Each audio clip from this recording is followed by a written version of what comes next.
Assalamualaikum warahmatullahi wabarakatuh. Salam sejahtera untuk semuanya. Salam budaya. Selamat datang di channel Chris Ethnic Art.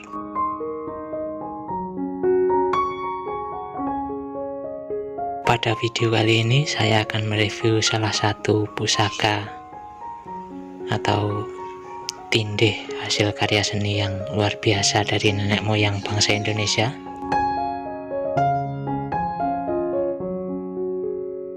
Dalam dunia pusaka atau tosanaji, keris tindih merupakan salah satu jenis pusaka yang wajib dimiliki oleh para pecinta atau penggemar pusaka, karena fungsinya untuk menetralkan aura negatif dari berbagai macam pusaka lain yang kita simpan.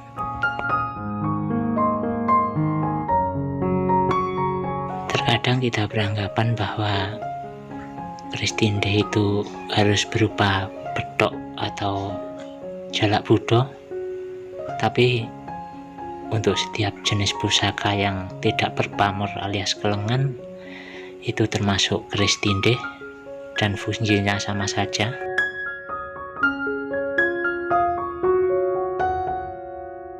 Untuk rekan-rekan pecinta pusaka maupun tosanaji yang baru pertama kali berkunjung ke channel ini, silahkan subscribe dan tekan tombol loncengnya, karena di channel ini saya akan berbagi sedikit pengetahuan tentang dunia pusaka.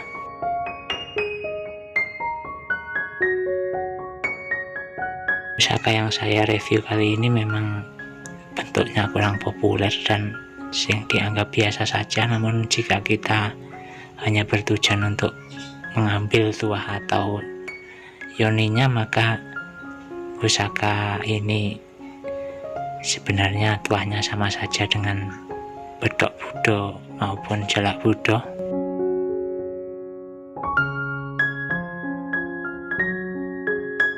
Kalau dilihat dari korosi pada bilahnya, pusaka ini usianya sudah ribuan tahun, dan ini merupakan salah satu jenis pusaka temuan yang berasal dari Kali Berantas. Pusaka ini saya peroleh dari penambang pasir yang ada di daerah Kediri.